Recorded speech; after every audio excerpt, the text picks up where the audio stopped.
El, el debate que por lo visto ha causado tanto interés como esperábamos que causara es, vamos a poner a discusión la figura de Juárez, vamos a poner a discusión el juarismo y evidentemente los reflejos del liberalismo juarista en el México de nuestros días. Como pensamos que un día no era suficiente, vamos a dedicarle 2 días a este debate. Abrimos hoy, seguimos mañana a las 6 a morir y contando con las intervenciones de ustedes. No hay reglas para el debate. El que quiera hablar toma la palabra y habla y arrancamos y nos vamos pasando la pelota, no hay intervenciones, nadie escribió material para este debate, sino al revés, todo lo contrario. Y una de las razones que obligaban a un debate como este, y quiero comentarlo para hacer el prólogo, era, en otros países la historia es un cadáver que se observa con displicencia, con mirada distante.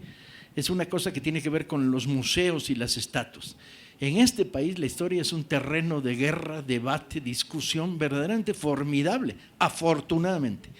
Quizás se deba al intento que hubo por robarnos la historia en estos últimos años, esa goma de borrar gigantesca que atenta contra la memoria colectiva de los mexicanos. Y sorprendentemente, trabajando sobre el tema del juarismo, la República Armada, la Chinaca, los movimientos que van desde la Revolución de Ayutla hasta el fusilamiento de Maximiliano, entré cientos de veces en internet y me tropecé una y otra vez con mensajes antijuaristas de una pinche virulencia que me dejaron con la boca abierta. O sea, está muerto, es estatua, es nombre de calle, ya bájenle, güeyes. Pero un nivel traidor, miserable, canalla, hijo de su chingama, pero desatados los antijuaristas. Pero desatados, no tienen idea el nivel de loquitos viscerales de ultraderecha que pululan en la red y sus delirios y obsesiones y rabias concentradas. Sigue siendo Juárez un personaje peligroso y yo creo que lo es, porque si no fuera así no provocaría este tipo de reacciones. Tengo que recordar también que el primer acto del gobierno de Vicente Fox, todos sus ministros retiraron de los cuadros de Juárez que tenían a su espalda. Luego contaremos con detalle la bonita anécdota que se generó de esto. ¿Está vivo? ¿Y en qué sentido? Y no solo, ¿quién era? ¿Qué hay detrás de este personaje de figura enigmática, hierática, poco atractiva en términos de producir empatía? Pedro, vamos. Yo quería empezar para poner un suelo. Quería decir primero que Juárez suscita este enconado odio de ciertos sectores de este país, porque quien crea que la vida pública, que la vida de las gentes, la vida de los seres humanos debe ser regida por criterios dictados por Dios en un librote que dicen que está dictado por Dios, y que debemos comportarnos de acuerdo con quien administra eso que está dictado por Dios, en efecto no puede haber figura más siniestra que la de Benito Juárez. Y esa es la verdadera razón del odio irracional que le tienen a Juárez. Creen ellos, en realidad no fue así, pero creen ellos que Juárez y su grupo eliminaron la posibilidad de que México fuera un país regido por la moral católica. En realidad se equivocan, pero están convencidos de ello. Pero no quería empezar con eso, sino poner el suelo. Para mí, para entender a Juárez, antes de entender a Juárez hay que entender el país al que llegan los liberales, ¿sí? Para poder entender a Juárez hay que entender que esto que hoy llamamos México, lo único que tenía de México era el nombre que algunos le querían dar, ¿sí? Era un país absolutamente despoblado, tenía 8 millones de habitantes, 5 de los cuales estaban concentrados en el altiplano central y el Bajío, y los valles de Morelos y el sur. Es decir, en el norte y en el trópico no vivía casi nadie. Un país en el que menos de la mitad de la población hablaba español como lengua de contacto entre todos los habitantes. Un país en el que la mitad de los habitantes no sabían lo que era México, el 80% no sabía leer ni escribir. Un país donde de cada 10 niños que nacían, se morían 4,5 antes de cumplir el año de edad. ¿Sí? Un país sin una sola vía natural de comunicación y con vías artificiales de comunicación pocas, malas e infestadas de bandidos. En quiebra permanente, donde el ejército absorbía la mayor parte del presupuesto porque vivíamos permanentemente asediados por las potencias que nos habían invadido sistemáticamente, invadido o amenazado sistemáticamente desde que creíamos que podíamos ser un país.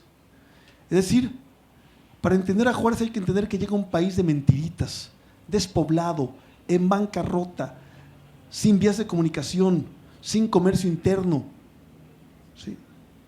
Sin idea de país, y que al final de la trayectoria política de ese arco generacional, la trayectoria política que va de 1853 a 1872, nos entregan algo a lo que ahora sí le podemos llamar país. Si no entendemos eso, si no ponemos ese piso de qué país era este, un país donde no había Estado, donde la fuerza del gobierno no llegaba ni siquiera a Río Frío, que era el principal camino y donde asaltaban sistemáticamente las carrozas. Así se titula la principal novela del siglo XIX mexicano, Los bandidos de Río Frío. ¿Sí? Si no entendemos eso, no podemos entender a Juárez. Y yo quería empezar con eso. No había país, punto. Rosas. Y además yo agregaría, la clase política estaba agotada, llevaban 30 años gobernando los criollos que consumaron la independencia, habían demostrado que ni con la República Central, ni con los fueros y privilegios del clero y del ejército, ni con las ideas quizá monarquistas que surgen por los años de 1840, ni enfrentando guerras con el exterior, con nada habían logrado cuajar un proyecto de nación entre 1821, que se consuma la independencia, y 1853-54, que es cuando surge. Hay un relevo generacional. Esta generación de los criollos no tenía sensibilidad social, habían llegado a gobernar, en cierto modo, hasta desquitarse de la imposibilidad de no haber podido gobernar durante el periodo español y los últimos años de la Nueva España. Entonces hay una voracidad, es una serie de militares que se van a ir rolando el poder, encabezados por un Santana que, bueno, en otra ocasión hablaremos de él. Yo no me compro tampoco eso de que, como lo ha dicho Pedro en otras ocasiones, del vendepatrias. Esos son milagritos que le cargó la historia oficial de un modo distinto. Habría que explicarlo de otro modo. Pero era una clase política inconsistente, muy frívola, que simplemente se basaba en la idea de los fueros para el grupo en el poder, que era el ejército, la burguesía, si vale la expresión en ese tiempo, que todavía no está muy claro el concepto, pero básicamente era la aristocracia o los que tenían los capitales, y una iglesia que estaba metida hasta la coronilla en la vida pública. Se había olvidado de la idea primitiva de encaminar almas y prefería encaminar capitales hacia el gran banco hipotecario que se había convertido en la iglesia. Y esa sería mi primera intervención, y yo nada más quería agregar, para meterlo aquí, como lo dijo alguna vez Fuentes Mares, Dios era juarista. Ya lo explicaremos posteriormente.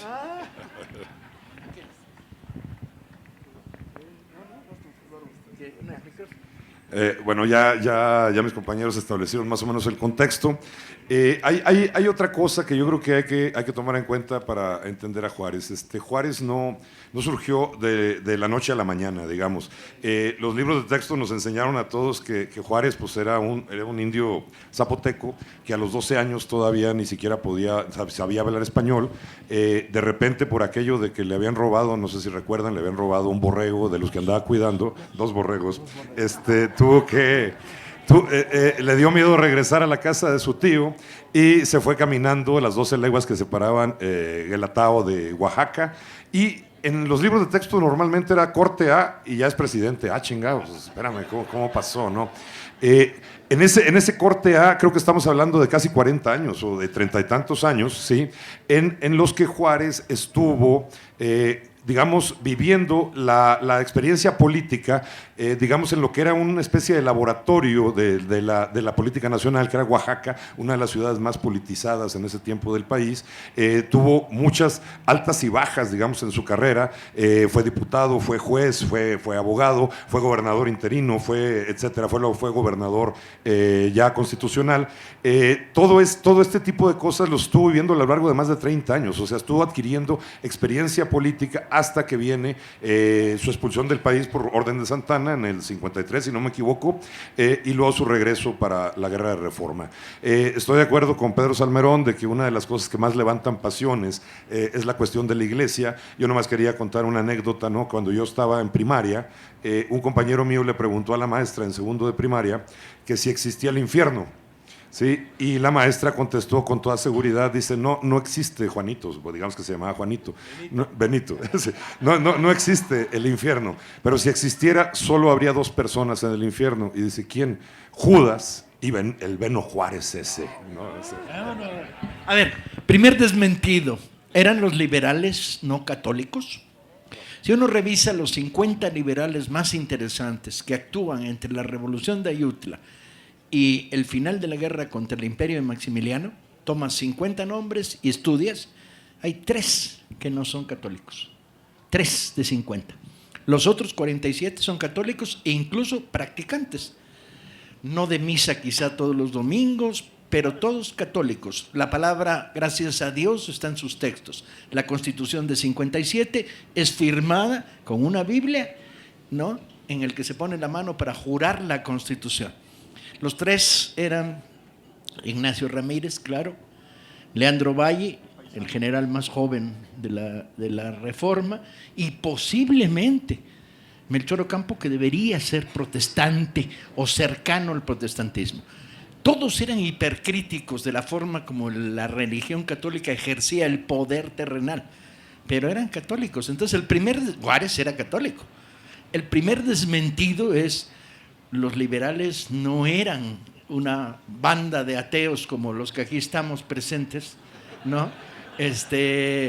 A la búsqueda de la destrucción del poder ideológico, espiritual de la iglesia, sino, y con esto termino, a la búsqueda de destruir una manera en que el reino de Dios se convertía en el reino del billete. Si vivías en la Ciudad de México, 80% de la renta de la casa de habitación lo tenía controlado el clero. Si te morías en la Ciudad de México, tenías que pasar por un sacerdote para permitirte entrar a los panteones que estaban en manos del clero. Si te casabas en la Ciudad de México, tenías que pasar por la iglesia, porque si no, no era reconocido. No había registro civil en México, ley de fe de bautismo, fe de muerte, etc. El derecho de confesión era dado como válido en términos judiciales, de tal manera que el cura que te había confesado en el momento en que te estabas muriendo podía decir, y en el último momento don Juanito dijo que la mitad de sus bienes iban para las monjitas de no sé qué, y esto era dado como válido. Los sacerdotes podían ser juzgados solo dentro de su fuero, o sea, dentro de la propia estructura religiosa. No estaban sometidos a tribunales civiles. El control de las tierras y las haciendas podía llegar a un 50% de las tiendas del país en manos del clero o sus prestanombres. No estamos hablando del combate contra una ideología o una religión. Estamos hablando del combate contra una estructura económica, ¿no, Luis Fernando? Yo diría que eso que acabas de decir es absolutamente correcto, pero tiene el riesgo de minimizar que lo que hicieron los liberales sí fue darle un madrazo muy importante a la religión. Y que yo creo que era un madrazo necesario y que deberíamos quizá celebrar.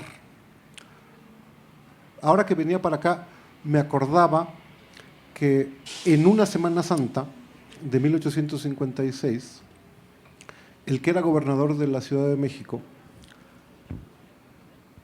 decidió irrumpir a caballo en la Catedral de México, haciendo un sacrilegio. Es decir, como los curas habían decidido hacer una huelga porque estaban en contra de la Constitución, decidieron cerrar las iglesias justo en Semana Santa. Y entonces el Jueves Santo de 1856, el gobernador del Distrito Federal, Juan José Bas, decidió que eso era una afrenta al poder civil, y entonces se subió a su caballo y cruzó la plaza y obligó a los curas a abrir la catedral. Y eso fue un sacrilegio, fue un insulto, no solo a la Iglesia Católica, fue una agresión a la fe católica. Entre otras cosas porque la separación entre fe católica e Iglesia Católica es en buena parte una diferencia, una distinción artificial. Los católicos normalmente viven su catolicidad en mucha cercanía con sus curas. La separación entre la parte terrenal de la Iglesia Católica y la parte mundana, espiritual de la Iglesia Católica, yo creo que es una distinción más analítica que otra cosa. Cuando Bas irrumpió violentamente en la catedral, era parte después de un esfuerzo generacional de un montón de gente por someter a la Iglesia Católica y por someter a la religión católica al dominio civil. Era un acto desafiante, era un acto sacrílego, era una mentada de madre. No creo que sea necesario a estas alturas como dorar la píldora y decir, no, en realidad Juan José Bas en realidad sí era católico y nomás estaba peleando contra el poder terrenal de la Iglesia. No, yo siento que hay que partir del hecho que así vivieron muchísimos católicos en el siglo XIX, de que el pleito era un pleito contra un modo de vida. Un modo de vida en donde lo terrenal y lo espiritual estaban mezclados. Y entonces la pregunta creo que tendría que ser, ¿cómo es que hubo un montón de gente que evidentemente que nacieron católicos, fueron formados en una cosmovisión católica? ¿Cómo fue que tantos católicos decidieran y fueran tan insistentes en imaginar un mundo donde esa confusión entre lo terrenal y lo espiritual no se manifestara, ¿no? Es decir, yo creo que el lado anticatólico de los liberales hay que valorarlo por su radicalidad, porque efectivamente nos pone ante el problema cómo es posible que uno de los países donde hay más católicos del mundo, seguramente el país donde hay más católicos en todo el mundo, de los países más católicos, haya sido capaz, de la gente de este país tan católico, fue capaz de generar un movimiento de humillación y sometimiento a la Iglesia. Y entonces sí, todo el problema de la vinculación entre la Iglesia Católica como poder terrenal en la vida de la gente se vuelve mucho más relevante, porque en muchas partes del país la catolicidad era opresiva. Y lo que hicieron los liberales, y yo creo que ese es un asunto que tendríamos que reconocerles, es que nos dieron la posibilidad de que ser católico no fuera obligatorio, ¿no? Y yo creo que es un paso pequeño, pero es un paso fundamental, ¿no? Entrémosle a la carne. Vamos al debate primero. La versión que tiene sobre la entrada de Bas a la catedral es relativamente cierta y está basada en el texto del más conservador periodista católico de la época, Aguilar y Morocho, director del famoso Pájaro Verde, uno de los periódicos serviles al imperio de Maximiliano. Paz no entró a la catedral, llegó al atrio y llegó a caballo. Y el problema del caballo de Paz y la entrada es porque habían secuestrado a los... O sea, la historia es muchísimo más complicada. Paz era un provocador y le gustaba confrontar directamente a la iglesia. Pero en el marco del conflicto había que pensar que en esos momentos estaban produciendo una serie de cosas graves, como por ejemplo, la mayor parte de la jerarquía católica, empezando por el arzobispo Pelagio de la Bastida, estaba conspirando activa y militantemente contra el gobierno de Comonfort primero y luego contra la Constitución del 57. Había que decir, por ejemplo, que a partir de que se decide que los empleados públicos tienen que firmar la Constitución, cuál es de rigor natural, pues, ¿no? Se elige una constitución, eres empleado público, tienes que firmar tu adhesión a la ley máxima de la nación creada por un Congreso democrático, relativamente democrático entre las reglas. Y el clero amenaza con excomunión a aquellos empleados públicos que firmen la Constitución.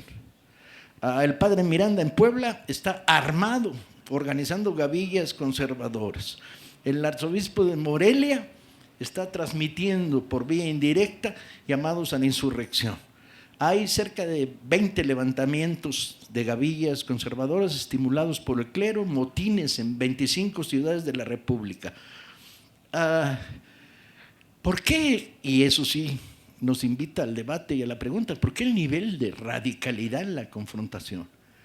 Yo creo que básicamente porque la iglesia novohispánica evoluciona en esta etapa del siglo XIX hacia una iglesia claramente enraizada con un proyecto político-económico de nación.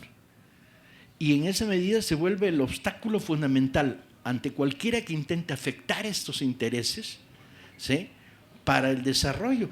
La Constitución, al fin y al cabo, no era tan radical. La primera vez que se discute la libertad de cultos, ni siquiera se aprueba en su totalidad, se reconoce el catolicismo como religión nacional mayoritaria, los proyectos más enfrentados. Eso sí, los liberales son bestias negras. Melchor Ocampo, cuando es joven y adolescente, está en Francia y se le ocurre con el guía que lo va acompañando por las iglesias francesas a burlarse de las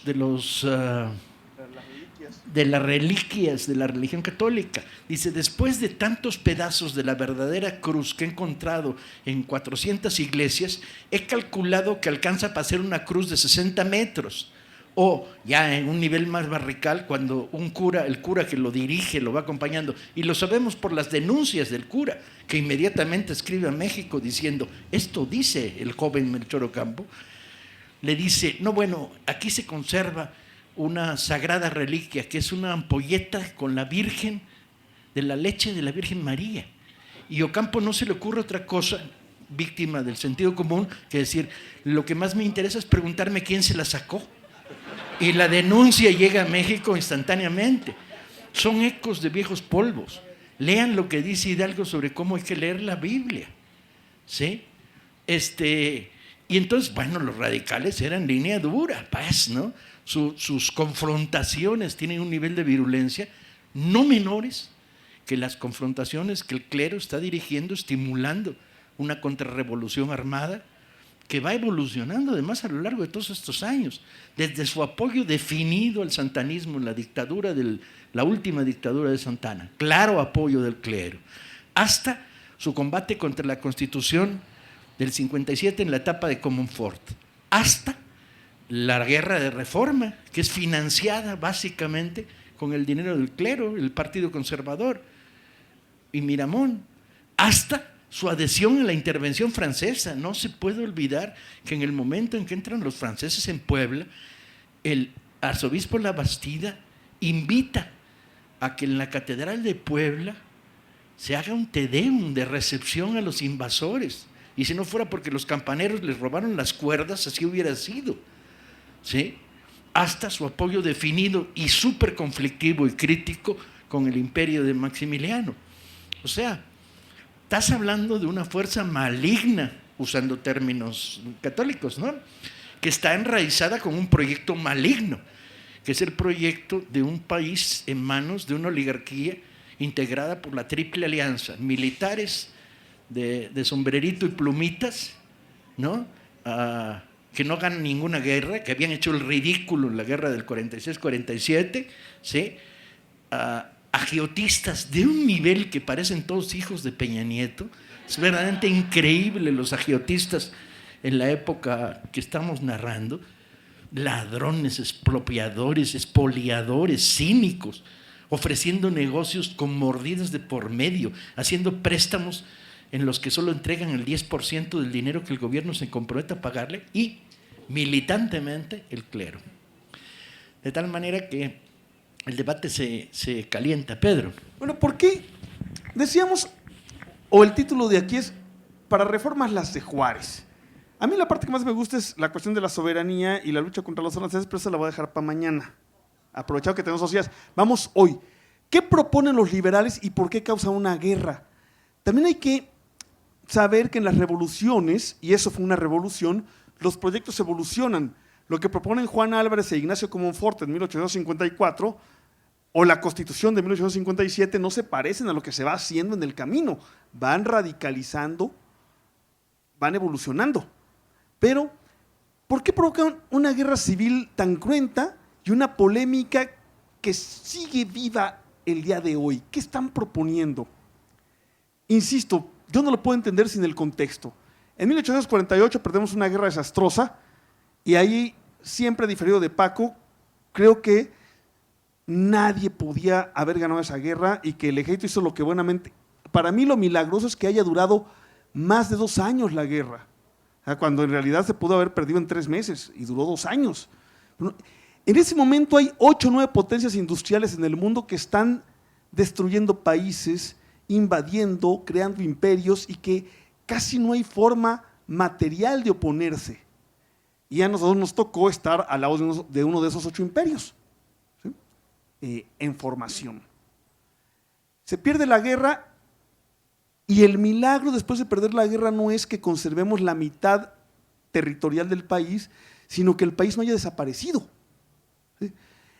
Hay amenazas de secesión, hay rebeliones indígenas, hay más amenazas de Estados Unidos inmediatamente después para adueñarse de otras partes del territorio, de otras porciones del país, amenazas directas de invasión para arrebatarle al gobierno mexicano el istmo de Tehuantepec, bloqueos de franceses e ingleses, es decir, hay una amenaza permanente y ante esto hay un grupo de mexicanos, esta generación juarista, de 50 nombres, como dice Paco, o de 100 nombres, como dice don Luis González y González, que dicen, ¿cómo podemos hacer de esto que es un desastre, un país?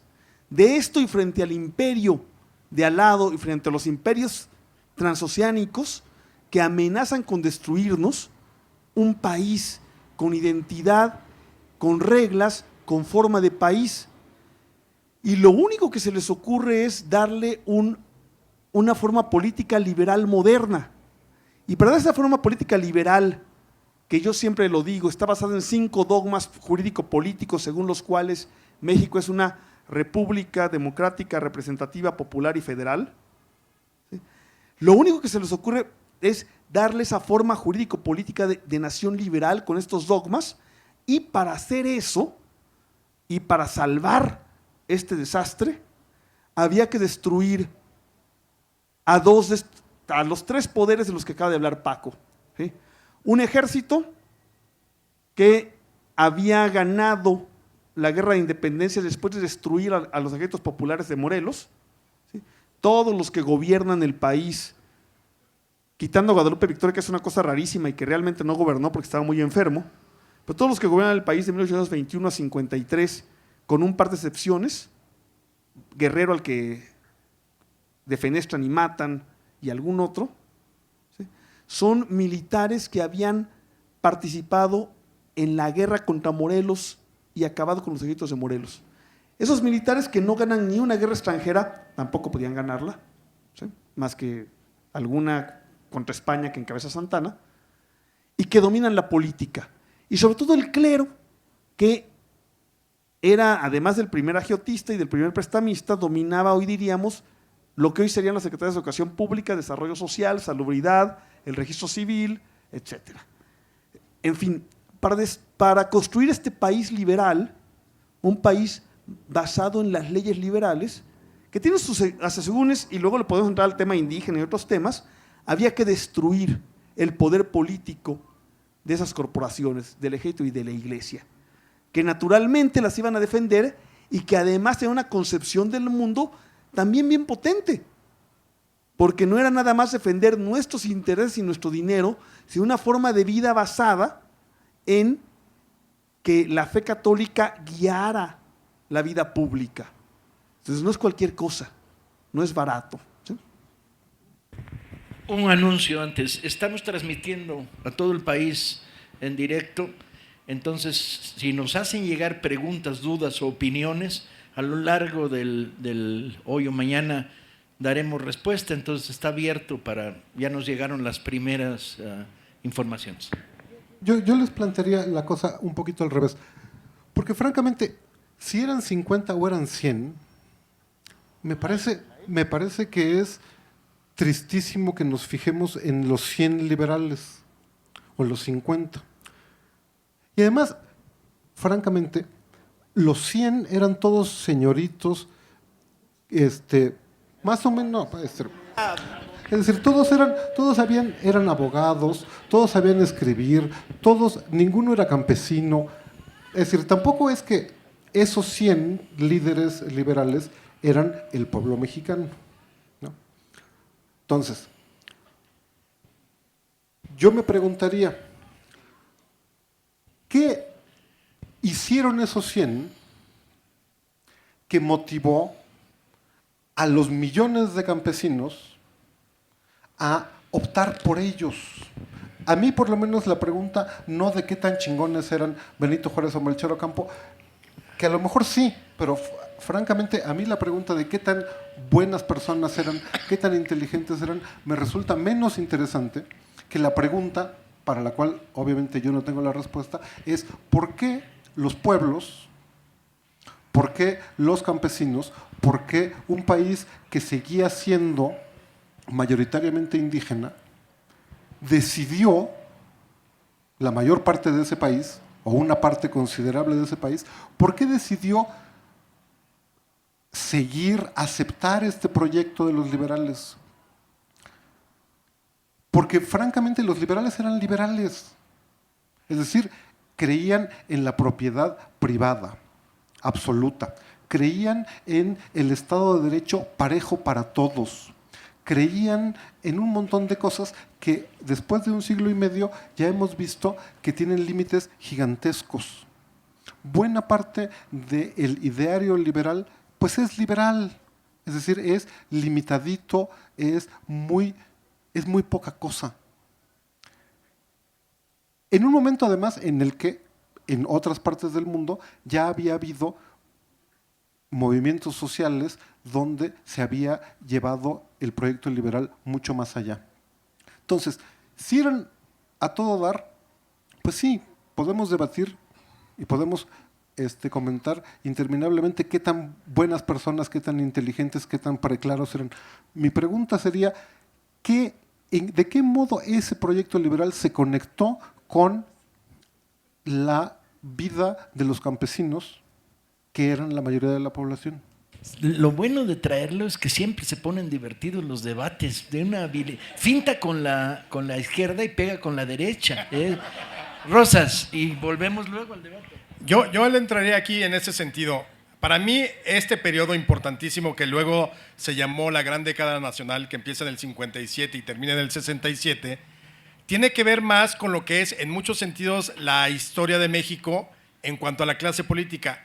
La lucha entre liberales y conservadores y luego contra el imperio y los franceses es lucha de minorías rectoras. Es decir, yo les aseguro que en Zacatlán de las Manzanas, cuando se promulga el 5 de febrero de 1857 la Constitución, difícilmente el campesino que vivía ahí pensaba, híjole, qué buena onda que todavía estaba Gómez Farías y se hincó para para jurar la Constitución frente a un crucifijo y una Biblia, como lo dijo Paco, y frente a la imagen de la Virgen de Guadalupe que estaba en el recinto del Palacio.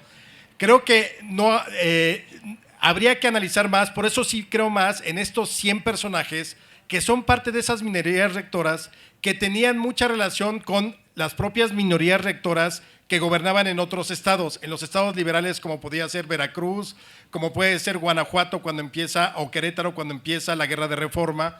Pero hablar de que todos los 8 millones de habitantes estaban expectantes de lo que sucediera paso a paso con las leyes prerreformistas y luego la Guerra de Reforma y luego las leyes de reforma, me parece que es dar demasiado crédito a una lucha que en muchos sentidos se va definiendo por este enfrentamiento de dos proyectos de nación que definían dos minorías rectoras. Y estamos hablando, sí, minorías rectoras de miles de personas quizá en todo el país, pero no tanto como para que todo el país estuviera involucrado. Y lo vamos a ver en repetidas ocasiones, la guerra de independencia, la guerra de reforma, la revolución. Quizá la revolución es donde se involucra mucho más parte de lo que es la gran sociedad, pero yo creo que está muy marcado, por eso tienen tanto éxito, porque son dos enfrentamientos muy pequeños en cuanto al número, no en cuanto a las ideas, porque creo que realmente México había agotado, insisto, el modelo criollo con el cual nacimos a la vida independiente.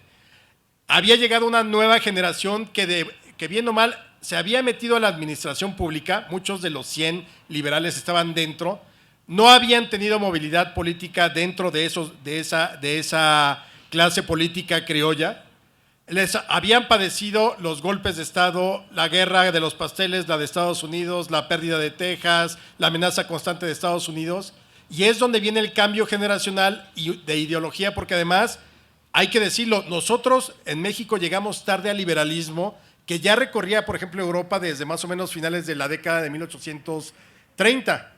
Entonces, vamos arribando un poco tarde, pero aún así es un cambio generacional, pero yo sí creo definitivamente que es el enfrentamiento de minorías rectoras y a los cuales de pronto sí se suman, sobre todo yo veo que es más cómo se suma el pueblo una vez que se habla de la intervención, de que nos va a invadir un ejército extranjero, con una idea de unidad distinta a la que no existió durante la guerra del 47, pero que sí va a existir contra Francia.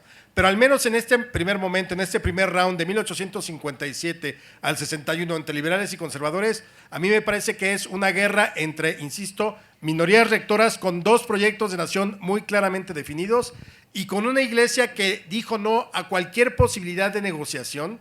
Incluso la ley de desamortización de 1856 todavía le beneficiaba a la iglesia, porque le dijeron remata tus propiedades, pero lo que saques de ahí todavía te damos chance de que te lo quedes. Ahí va a beneficiar una clase media incipiente. La iglesia dijo no. Por eso vino 3 años después la nacionalización de los bienes del clero, donde para la iglesia es cero. Pero y yo quiero que abundemos en eso, si les parece. Me parece que es una guerra de minorías rectoras, no hablar de el pueblo generalizado contra el clero y la opresión de la iglesia, no lo creo. Mientras el pueblo siguiera yendo a misa los domingos, con sus sacramentos, que ahora de pronto con las leyes de reforma ya no les iban a costar, o muchas cosas que cambiaron, mientras siguieran con eso, realmente mucha gente dejó de involucrarse o poco le importó, porque estamos hablando de lo que decía Pedro al principio, un 90% de la población rural y yo creo que un 98-99% de una población analfabeta que pues obviamente no era como hoy que tenemos todos los medios de comunicación a nuestro alcance, sino que difícilmente se podía saber qué estaba sucediendo en la capital o en las capitales de los estados cuando estabas muy lejos en rancherías o poblaciones cercanas. Un anuncio. Están pasando una tablilla para que firmen. Por favor, los que quieran que les regalemos un libro al final, regístrense cuando les llegue la tablilla, porque los que nos dan en la lana para editar los libros piden que demostremos que se le entregan a ciudadanos y no a fantasmas que luego votan, ¿no? La segunda es, estamos transmitiendo los mensajes, mándenlos, las notas, las críticas ya siguen llegando. Parra y luego yo voy a contestar, la decían unos señoritos al provocador aquel. Bueno, yo nada más una cosa muy breve. Yo creo que un elemento de unión, estoy de acuerdo con lo de las minorías, ¿no? Las minorías directoras. Había minorías de los dos lados que tenían ese proyecto de país cada quien muy claro y bueno, jalaban poca gente. Pero yo creo que el elemento de unión paradójicamente fue la guerra. Yo creo que nada une más a los diferentes bandos que la guerra, ya sea la victoria o la derrota. Cuando la guerra de reforma, las primeras victorias casi siempre estuvieron del lado conservador. Entonces me imagino yo que los conservadores además provocaban ciertos abusos que hacían que reaccionara la población en contra de ellos y se uniera con los liberales. Eso yo creo que lo podemos ver en la historia de todas las guerras. Cuando hay una amenaza, ya sea doméstica, ya sea una guerra civil o foránea, la gente tiende a unirse. Yo creo que ahí es donde estuvo la unión y cómo se sumaron todas estas masas, digamos, que no eran tan grandes tampoco, a los bandos liberales o a los bandos conservadores y lo que hicieron ganar a los liberales en todo caso. Siempre me llamó la atención, por ejemplo, Santos Degollado, que podía levantar ejércitos de un día para otro a causa de sus derrotas, ¿no? O sea, las derrotas eran como el estímulo principal. Sí, yo creo que hay algunos factores a considerar en medio de este debate. Por cierto, nos mandan saludos desde Argentina, donde están recibiendo la transmisión. No sé si se estarán enterando de algo en un debate tan absolutamente mexicano y cerrado. Estamos hablando de 14 años de conflicto, que inician con la Revolución de Ayutla y terminan con la entrada de Juárez a la Ciudad de México en el 67. ¿Quiénes eran los protagonistas de esta historia? Para buscar respuesta a la pregunta de Luis Fernando. Si lees cuidadosamente los estadillos de los combatientes de Puebla en la primera batalla de Puebla, la que dirige Zaragoza contra Lorenzés, los lees con cuidado, tienen una virtud. Dicen nombre, apellido, edad y oficio. Y vas a encontrar que el 80%, quizá el 90% de los combatientes en Puebla 1 son el proletariado culto de este país. O sea, arrieros, tinterillos, o sea, empleadillos de oficinas, correveidiles de los que llevan mensajes, etcétera, que los llaman meritorios en aquella época. Empleados de bajo nivel del aparato del Estado, de todo. Un montón de jóvenes estudiantes, pero un montón, casi toda la oficialidad de Zaragoza está formada por estudiantes, provincianos.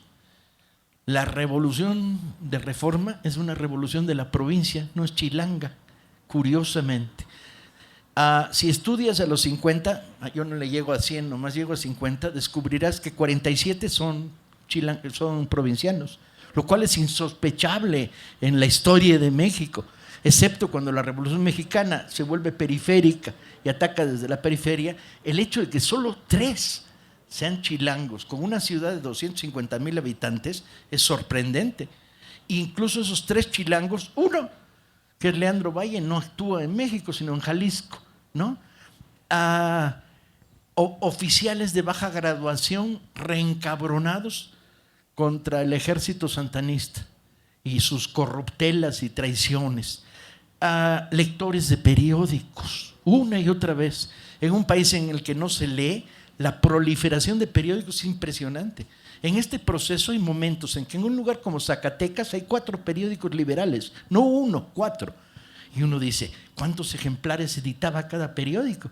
Son periódicos de 1000 ejemplares con suerte, pero existe sin duda una circulación del periódico hacia el no lector.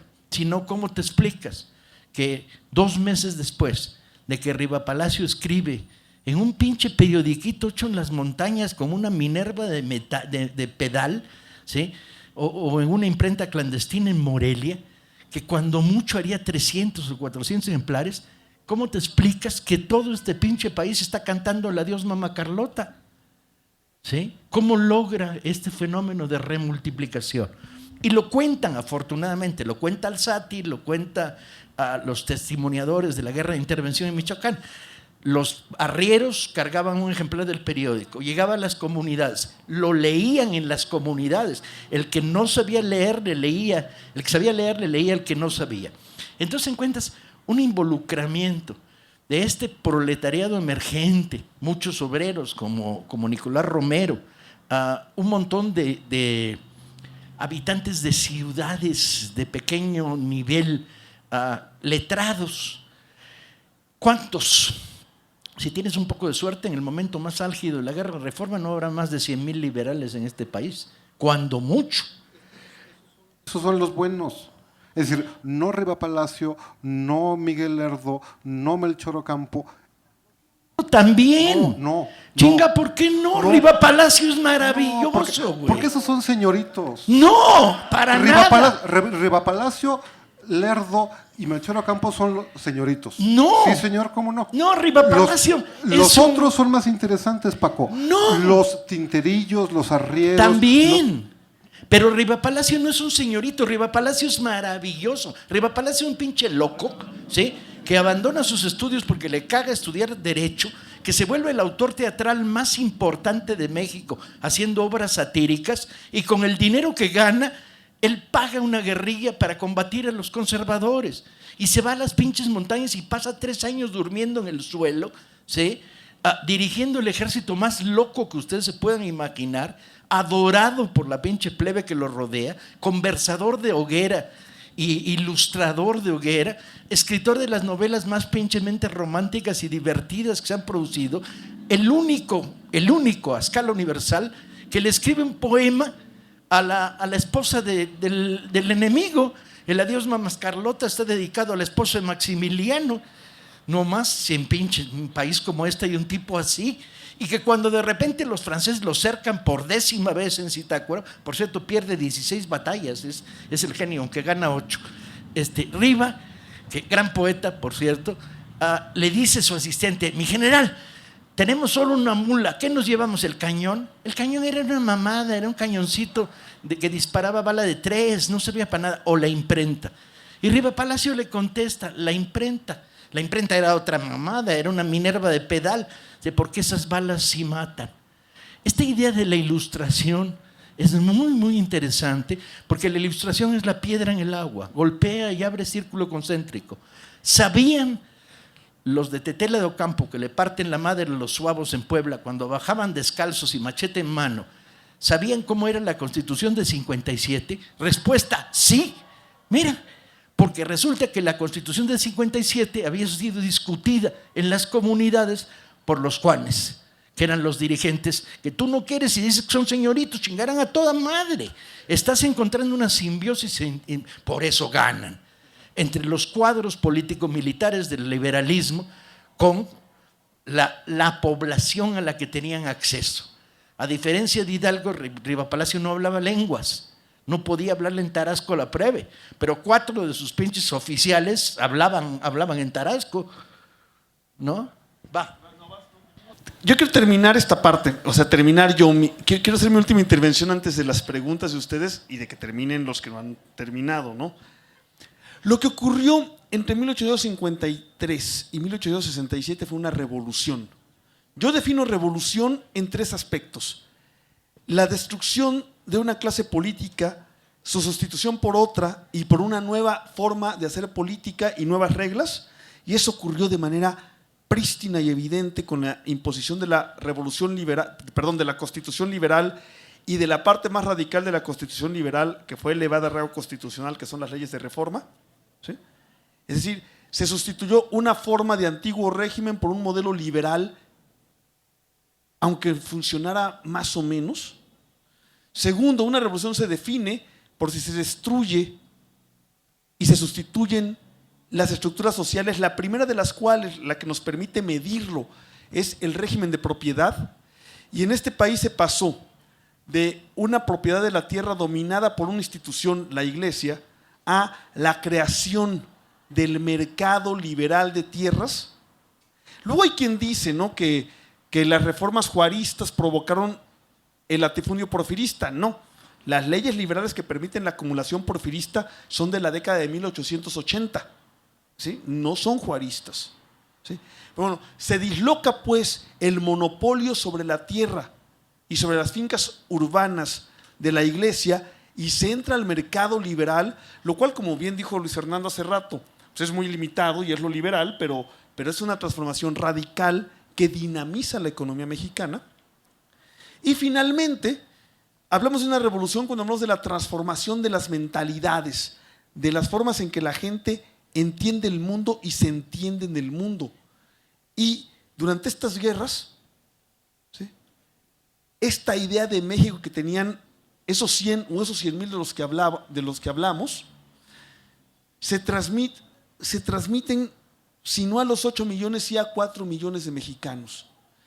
Y cuando hablamos de Heitos, cuando habla Luis Fernando de estos 100,000, también podemos hablar de que en el momento más importante de la guerra de intervención, en el momento final en el que se le da el golpe final a los conservadores y a los franceses, hay ya no 100,000, sino quizá 350,000 mexicanos sobre las armas. Y el costo de esas guerras, el costo nada más de la guerra de intervención, calculado muy poco después de ella, es de 90,000 muertos. Esa es la historia. Es una historia de un movimiento de masas, un movimiento popular, quizá dirigido a nivel ideológico por 50 o 100, pero que logran comunicar esta idea y que a lo mejor tenemos que discutir quién la hizo. Lo que se ocurre es que disloca, transforma la vida de los pueblos y, como decía yo, además de revolucionar lo político, lo social y lo ideológico, para mí hace de esto un país. Esa parte de que es un país es lo que yo quiero guardar para mañana. Y seguimos. Vamos, yo quiero agregar una cosa. Independientemente, yo creo que las únicas rebeliones donde verdaderamente se habla de un elemento popular, yo dejaría ahí a las rebeliones indígenas, en cualquier momento de la historia mexicana, porque obedecen a otra dinámica, a otra percepción de la realidad. Pero desgraciadamente, o para bien o para mal, en México los movimientos grandes sociales, llámese la reforma, la independencia o la revolución, han necesitado de señoritos de inicio. Señoritos que son o de clase media, o que había un burguesillo por ahí que le era espiritista como Madero, o había un fotógrafo como me parece que fue Benjamín Gil en su momento, o un gobernador y senador porfirista como Carranza, o tenías un escritor como Guillermo Prieto, o un hombre que era un sabio como Melchor Ocampo. O sea, desgraciadamente o no, yo no creo que haya que definir, bueno, es bueno o malo, pero si la definición es, eran señoritos, claro, tuvieron una mejor educación, sí, pero casi toda la generación de estos liberales, 100 o 50, pasaron las de Caín para llegar a donde llegaron, porque eran huérfanos, por ejemplo, como Ford había perdido a su papá desde muy temprana edad. Juana Mateos, este novelista, periodista, escritor, que hay intelectuales que se la están rifando con el rifle y con la pistola.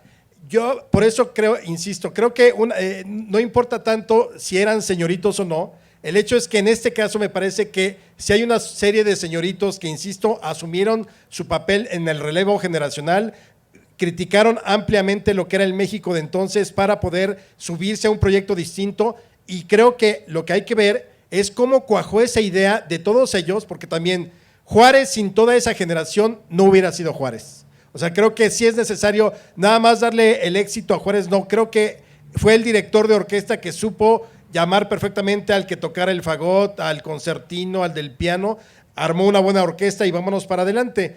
Y cómo cuajó hacia abajo, creo que es también lo interesante, pero al final, de todas maneras, estamos hablando de 100,000 hombres combatiendo.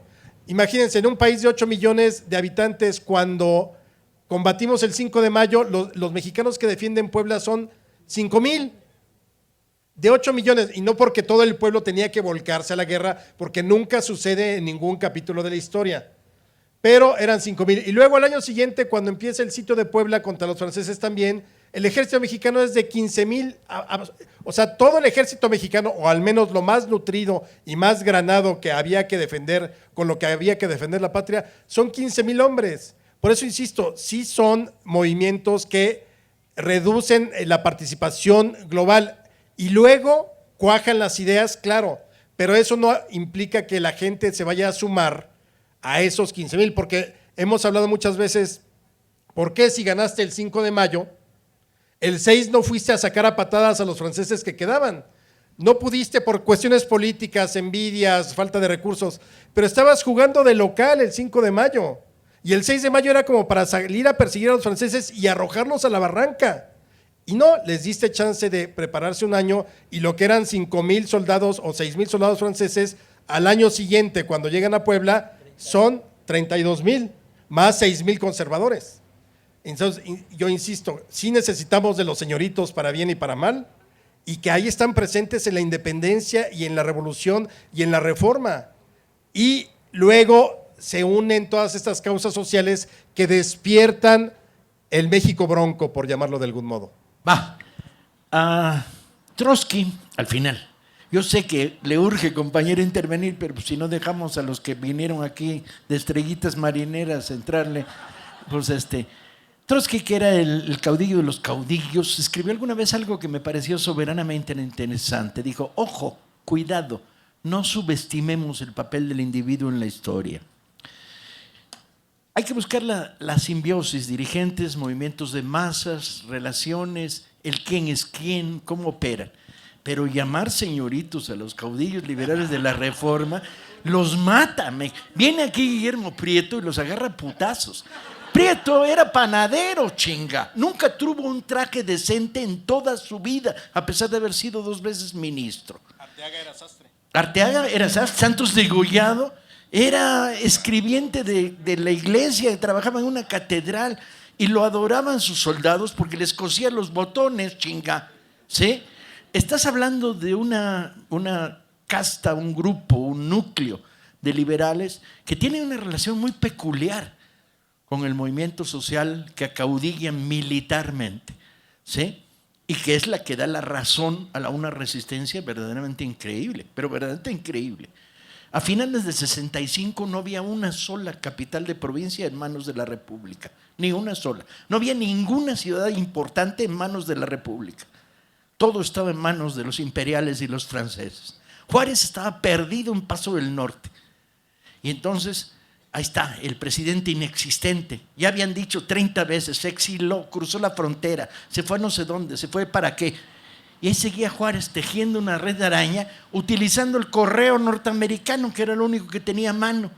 De tal manera que una carta de Juárez dando instrucciones tardaba 1 mes y medio en llegar a su destinatario. Y sin embargo, Juárez seguía operando. Analizar a este Juárez perdido en Paso del Norte, con los franceses a 300 kilómetros en Chihuahua, a punto de arrojarlo, es clave, porque sin Juárez se hubiera hundido. Era el nucleador y de la resistencia.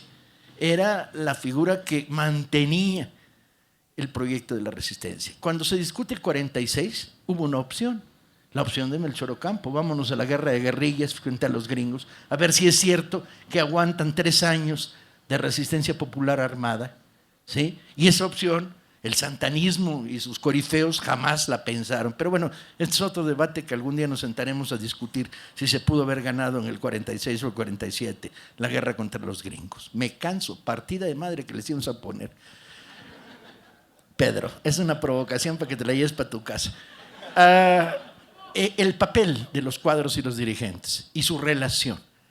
Está bien, no equilibremos el análisis, tratemos de encontrar en el movimiento social, que no de masas, porque nunca lo sería, excepto en zonas muy particulares, como por ejemplo cuando toda Veracruz se convierte en una ciudad en luto con la llegada de Maximiliano, y el propio Maximiliano se ve obligado a decir, nunca en mi vida había asistido a una recepción tan fría, porque todas las casas cuelgan moños negros en las puertas, porque no hay en el México conservador, con los conservadores aullando de felicidad por la llegada del príncipe güerito, Veracruz lo recibe con el desprecio más absoluto, y es popular y es de masas este sentimiento, pero estamos frente a un fenómeno de invasión extranjera, ojo, que va a crear una variación. Ya no es la guerra de Reforma, ya es el ejército extranjero invasor el que está operando, y esto va a cambiar muchísimas cosas, ¿sí? En términos de la resistencia popular va a cambiar esto. No podemos olvidar que en Veracruz, desde el momento en que desembarca Forey, el primer ejército francés, el segundo ejército francés, hasta el momento en que toman Puebla por la segunda batalla, hay 35 guerrillas de 10, de 20, de 50 pelados, chingándoles la borrega, destruyendo las comunicaciones, robando un carro o agarrando a un francés a la salida de un prostíbulo y cortándole con navaja el cuello, ¿sí? Estás hablando de un movimiento popular de resistencia contra una invasión extranjera. Bien, yo creo que apenas estamos empezando a tocar las historias claves. Y propongo para mañana algunas ideas, por ejemplo, el estilo Juárez. Hasta ahora Juárez es uno de los personajes más destruidos por la historia de bronce. Lo han hecho pomada, como decía muy bien Parra al principio, ¿no? Los libros de texto han destruido a Juárez. De Paulo Coelho, ¿no? Sí. Una novela de Paulo Coelho. Sí. Y bueno, vamos a ver este personaje difuminado al que emocionalmente te cuesta mucho trabajo acercarte. Hay poca posibilidad de identidad con este Juárez que vestía como empresario de pompas fúnebres, chinga, ¿no? Con el cuello muy corto, rígido. Cuando descubres que Juárez era tremendo bailarín de polcas, de saraos, de valses, Que chupaba, fumaba puro. que chupaba, fumaba puros, sí. que se había aficionado Le en encantaba el Tampa, alcohol, sí. le pegaba al chupe moderadamente, tenía sentido del humor, aunque muy cáustico, era muy formal. Pero bueno, discutamos un poco el estilo Juárez y su función en construir el conglomerado liberal. Va a ser clave. Sin Juárez es difícil pensar 14 años de resistencia. Oye, además era el director de orquesta, como dijeron, y nadie lo confundiría con un señorito.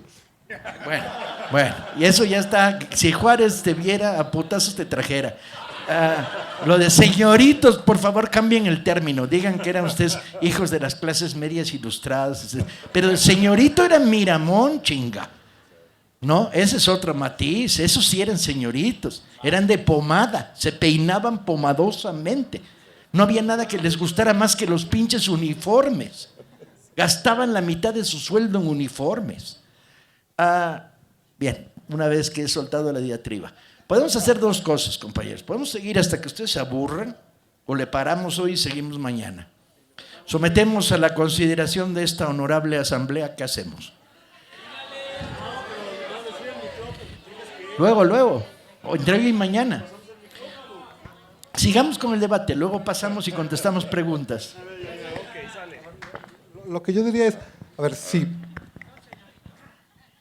Yo digo que son señoritos, pero no importa. Pero sí es importante que pensemos en lo que este grupito de gente escribió e hizo. Es decir, mi perspectiva, ya la oyeron, esta es la punta del iceberg. Lo que hicieron estos señores es importante no en sí mismo, sino por lo que dice de un movimiento social y de un país que era liberal desde la primera hora, por cierto. Pero importa reflexionar sobre lo que hizo esta generación de políticos provincianos, políticos que no eran exactamente la vieja clase política. Y hay que advertir la radicalidad. Yo creo que lo que es, desde mi punto de vista, más rescatable de este pequeño grupo poco representativo del movimiento social es que de algún modo sí hicieron una cosa muy importante, ¿no? Es decir, yo no estoy diciendo que no hay que reivindicarlos, pero sí tenemos que ponerlos en contexto, en su contexto social, para advertir precisamente la magnitud de sus actos radicales. Y yo creo que lo que hicieron los liberales, los políticos liberales, entre el año 55 y 57, primero, lo que hicieron durante la Guerra Civil, tiene el valor de haber establecido un corte muy importante con la posibilidad de construir un país diferente. No estoy muy seguro de que lo que Pedro dice sea malo, que la gente no supiera leer, que la gente viviera en el campo, que la gente, pues eso es bueno o malo. Yo tampoco creo que saber leer y escribir nos haga más inteligentes. Pero no, es que lo otro es la idealización de la cultura ilustrada. De lo letrado.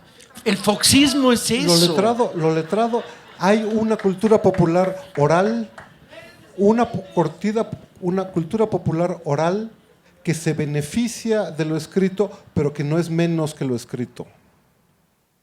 Cuando Rivapalacio toma en sus manos el pito real, así se llama el periódico, y además tiene una frase maravillosa que dice, yo soy chinaco, no soy imperial, no le hace que sople en el pito real. Así, pero Rivapalacio era línea dura, compañeros, ¿no? Cuando toma el pito real, lo toma a partir de una danza michoacana que se llama el pito real, ¿no? La cultura oral, la cultura del verbo, la cultura de la tradición natural de las comunidades, cuando pasa por la generación liberal, se vuelve divulgación masiva. Prieto se dedica todo el rato a hacer eso. Describe cómo son los pajareros, cuenta cómo son las pulquerías, para que otros sepan, otros ellos mismos. Prieto es la voz de este país. Cuando cae Puebla, Prieto escribe un pinche discurso muy al estilo del liberalismo del 19, pero tiene 5 pinches frases que leídas hoy te ponen a temblar. Dice, cuando ya no quede un solo muro, cuando hayan tomado todas las ciudades, cuando no quede un solo ejército en pie, cuando ya no queden casas, quedaremos nosotros combatiendo, desde las esquinas, desde las montañas. Y hace un pinche llamado. Bueno, ese escrito de Prieto tiene una difusión muy limitada. Está produciendo en periódicos eso, de 2.000, 3.000 ejemplares. Si revisas la correspondencia de los siguientes años que circula en el mundillo liberal, vas a encontrar cómo la frase de Prieto vuelve. Por la voz de Prieto habla otra voz. Sí. La otra voz es la que creo que es sí, la no. que tenemos que fijarnos. No, pero también por la voz de Prieto habla la voz de Prieto, que se convierte en un eco hacia lo popular. Los cuadros del movimiento tienen una función, que es ir por adelante, no ir por atrás recogiendo la sensación. No son los encargados de verificar el avance social y transmitirlo. También son vanguardia. Y la idea de vanguardia no es una idea pecaminosa, es una idea natural a todo proceso revolucionario. No hay revolución sin vanguardia. Si te matan a Escobedo en la campaña de Nuevo León, se chingó la división del norte. O sea, hay ciertos cuadros que van a ser definitorios en el problema del avance y el progreso. Cuando tú sigues a Juárez, el Juárez resistente en Veracruz, al que le dedicas páginas y páginas y páginas, ¿qué? No, bueno, no va Parra, que no ha hablado, y luego yo... No, tú primero. Dale, porque me sacó de... Bueno, es que... regresemos a los enemigos de Juárez. Muy pocos de los enemigos de Juárez se atreven a decir con todas sus letras que odian a Juárez porque nos quitó esta posibilidad de que la vida pública de México la domine la fe católica. Lo hace, por ejemplo, un tipo que me ha amenazado públicamente y que dice que su fundamento para decir que Juárez está en el infierno fue mi bisabuelo soñó que Juárez estaba cayendo, que su alma negra estaba cayendo al infierno en el mismo momento en que murió. Este sujeto que me ha amenazado públicamente por difundir yo a Juárez se llama Juan Bosco Abascal Carranza. Es hermano del exsecretario de Vicente Fox, a quien él mismo, Juan Bosco, y la familia Abascal han desheredado y desconocido por radical y ateo. Neta, así son los Abascal. Entonces, hay un sector de derecha ultramontana y cavernícola inaudita. Pero quitando esa derecha ultramontana y cavernícola que existe y que es amenazante, hay otros ¿qué dicen los otros? Los que en realidad desde este fundamento, pero sin atreverse a decirlo de esa manera, detestan a Juárez, sacan un argumento fundamental, el argumento de traición a la patria. Juárez traicionó la patria y la entregó a los gringos. ¿Sí? No sé cómo no es que somos un protectorado gringo o el Estado 51, si Juárez ganó la guerra y si su objetivo era entregar la patria a los gringos, ¿por qué no lo hizo? Pero bueno, así lo dicen. Cuando uno analiza los argumentos concretos, las acusaciones concretas, que son 5, se da cuenta que son pura fantasía, salvo 2 de ellas que se desprenden de un hecho real, que es el famoso tratado MacLean-Ocampo. Que, ok, lo dejamos para mañana, sale, mañana el MacLean. Pero bueno, es decir, hay razones concretas para un argumento y que hay que explicar, ¿sí? La otra, y curiosamente, las acusaciones se juntan. A Juárez lo acusa la ultraderecha y también lo acusa la ultraizquierda por haber destruido la comunidad indígena y por haber sido un liberal que destruyó la posibilidad del socialismo. No sé qué posibilidad del socialismo en México se veía en 1870, pero así lo dicen los ultraizquierdistas. Ahorita sí que no entramos a eso. Bueno, no, sobre lo que decía Paco de las individualidades, ¿no? Juárez en Veracruz, por supuesto, estaba absolutamente convencido de que si ellos se retiraban, si entregaban Veracruz, se acababa todo. O sea, ya no iba a haber, sin la cabeza, ya no iba a haber el mismo movimiento en todos lados. Y precisamente hizo todo lo que pudo.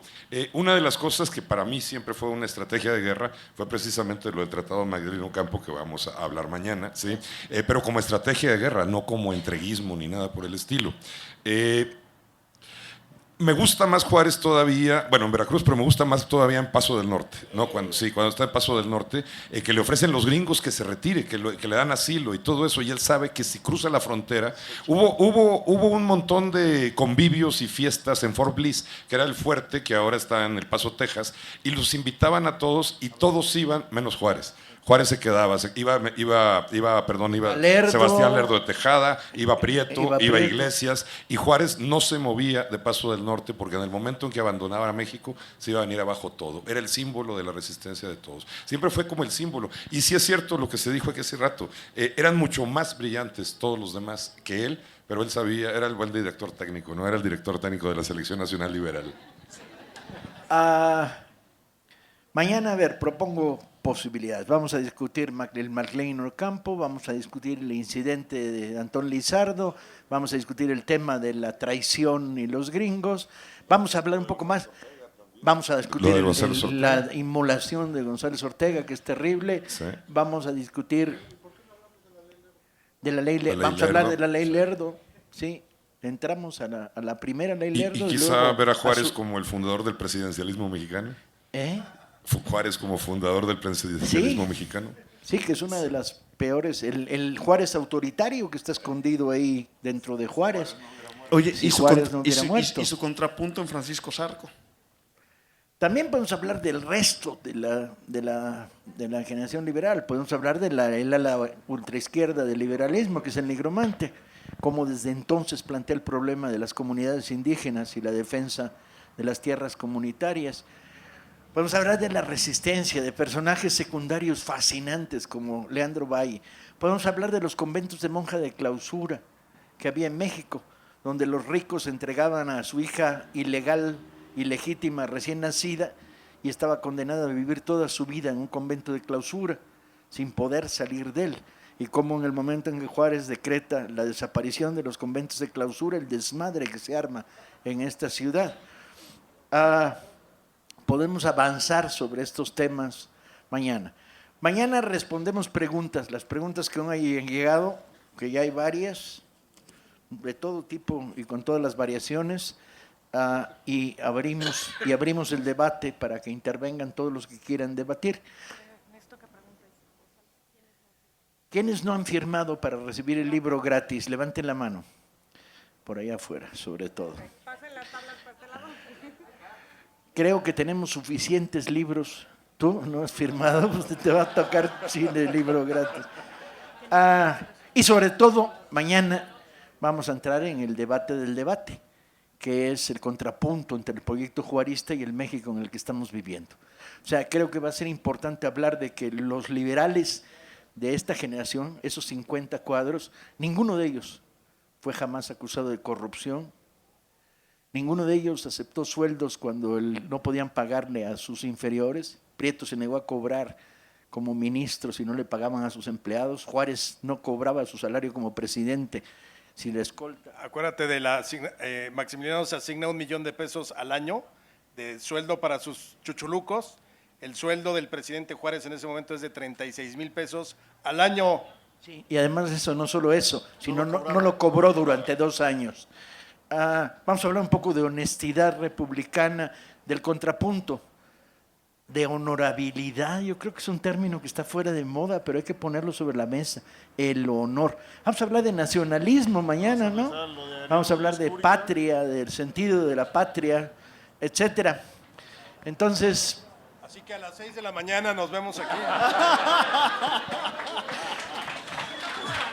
A ver, en perdón, yo tenía una diferencia con algo que dijo Alejandro Rosas hace rato sobre que siempre dirigen a los ejércitos populares, los señoritos. No, yo demostré en mi libro de la División del Norte, y Paco también, que la División del Norte la manda la gente de abajo, y eso es para que compren el libro y no nada más se lleven mi libro de Juárez, que es el que se va a regalar, y que debo decir que de los libros que yo he escrito es el que más le gusta a Gaby Pulido, mi esposa, que está por allá atrás. Sí. Así que se van a llevar ese libro. Y a mí también.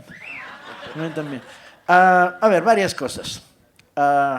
Esto es para leer en libertad. Este es uno de los espacios de debate, discusión y fomento de la lectura en México. Esto es un centro de subversión antigobierno de Peña Nieto y del pendejo de Mancera. Esto es un espacio no inocente de promoción de la cultura. Creemos que la cultura juega en primera división en el gran espacio crítico que esta sociedad tiene que estar construyendo. Que leer, discutir, platicar, informar, difundir, distribuir libros. Híjole, voy a aguantar la provocación de si difundir libros ayuda o no ayuda a crear un país mejor. Bueno, güey. Di que sí con la cabeza. Pero estás en contra de los letrados, cabrón. Lo que no me gusta es la idealización de que solo quien lee más es más inteligente. No. Tienes toda la razón del mundo. Esa es como la única cosa. Sí.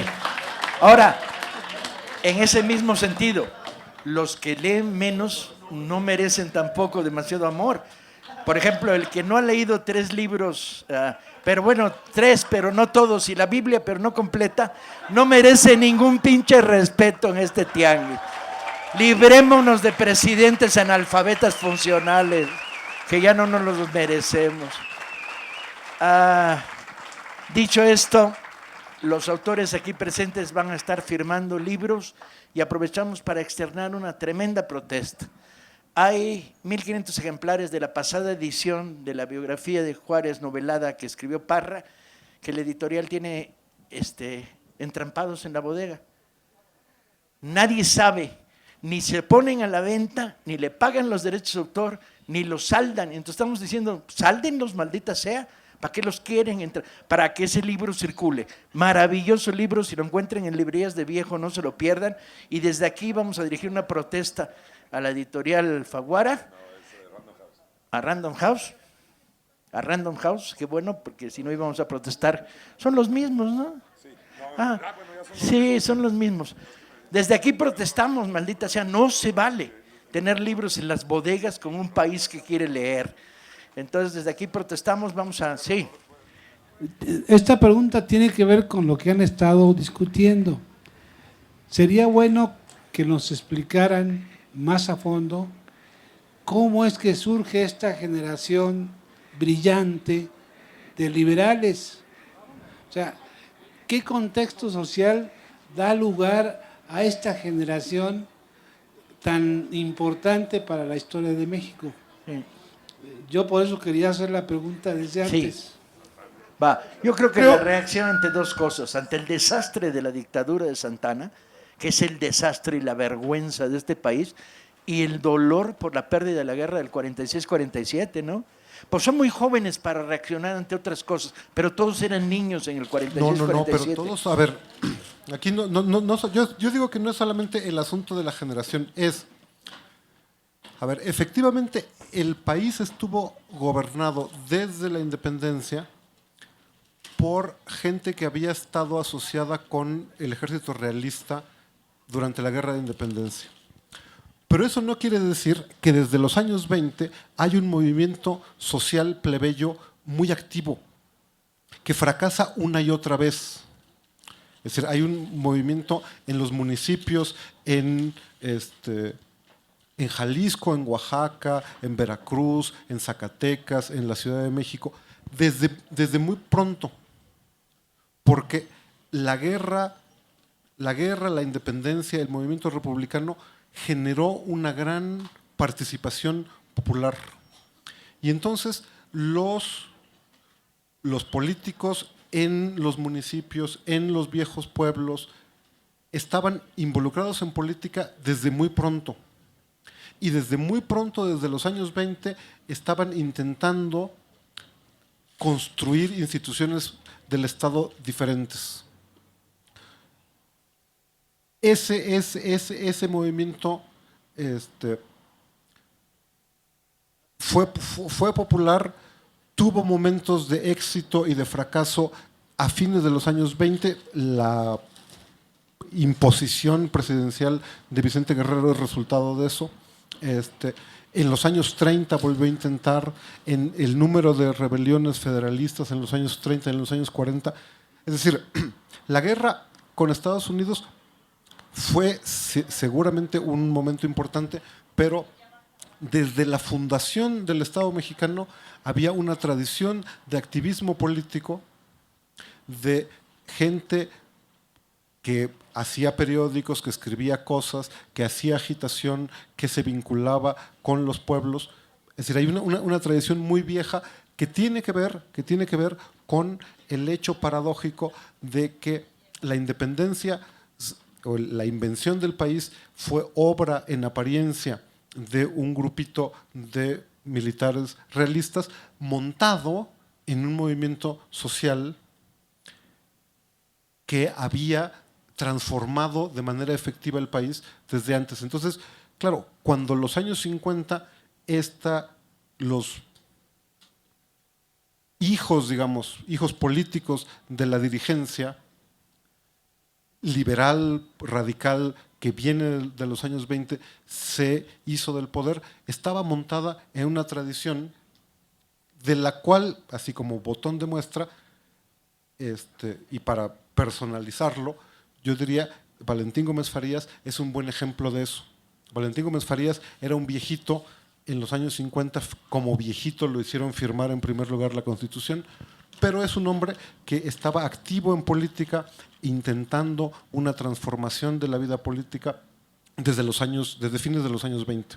Entonces, digamos, no nació de la nada, sino porque había una tradición radical de activismo, de incorporación de los trabajadores y los campesinos en la vida política desde el principio del país. Yo agregaría la creación de ciertas instituciones educativas que ya están totalmente alejadas de la religión propiamente. Por ejemplo, el Instituto de Artes y Ciencias de Oaxaca, que se funda en 1827, y que la sociedad incluso decía que era una casa de prostitución y libertinaje, sobre todo los conservadores. Pero ese tipo de modelos, donde va a estudiar, por ejemplo, Juárez, o donde va a estudiar Porfirio Díaz, o un Matías Romero, se van a reproducir entre finales de la década de 1820 y hacia 1840 en distintos estados de la República. Entonces, muchos de estos personajes, el del Estado de México es muy importante, y muchos de estos personajes que van a ser, digamos, los líderes o los políticos ya hacia la década de 1857, que van a estar en el Constituyente, casi la mayoría van a pasar por ese tipo de instituciones donde ya prácticamente se habla de la masonería, se habla del liberalismo, desde 20 años antes de que se dé el movimiento liberal propiamente en México. Cerramos. ¿Sí? Bien, les pedimos un favor, levantan su libro para que tomen… ¿No? No. Ustedes se van a bajar y les vamos a tomar la foto. A ver, vamos a bajarnos nosotros y nos van a tomar una foto todos juntos.